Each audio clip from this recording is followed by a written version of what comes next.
I once sat down with a friend of mine who wanted to tell me what my greatest strength was. And he looked at me and he said, Matt, your greatest strength is how you listen.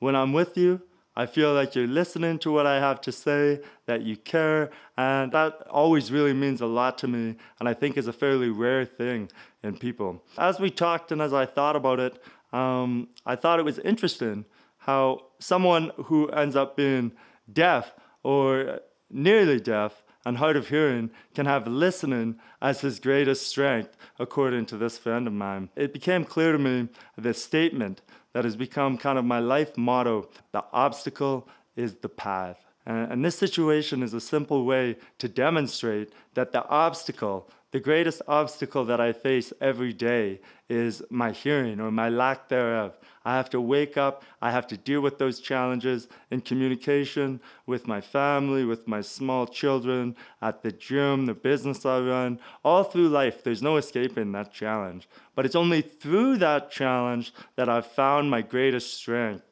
which is my listening. And why is that?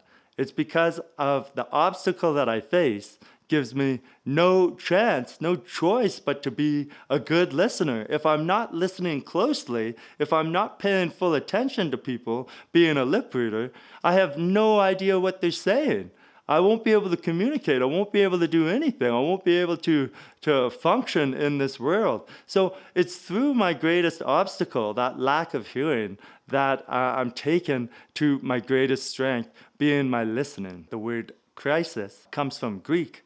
The Greek word crisis means choice, or to choose.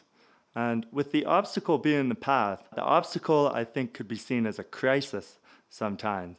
Right? And we have to realize that it's in those situations we need to make a choice. That's what the crisis is there for. We can choose to have that crisis, that challenge, that obstacle bury us to the point that there's no coming back, or we can choose to rise up because of it, find our greatest strengths, and keep moving forward. The challenges you're facing today, as hard as they may be, are there to lift you up. They're there to help you learn. They're there to lead you to your greatest strengths. But only if you frame them as such. Only if you choose to believe it. And there is a massive difference between the person who chooses to think that his challenges and his obstacles are there to bury him. They're there to keep him down. They're there to make him miserable. They're there to ruin his life or her life. This sort of attitude is going to lead you down a very different path than the person who chooses to believe that these obstacles are here to serve me. Things happen for me, not to me.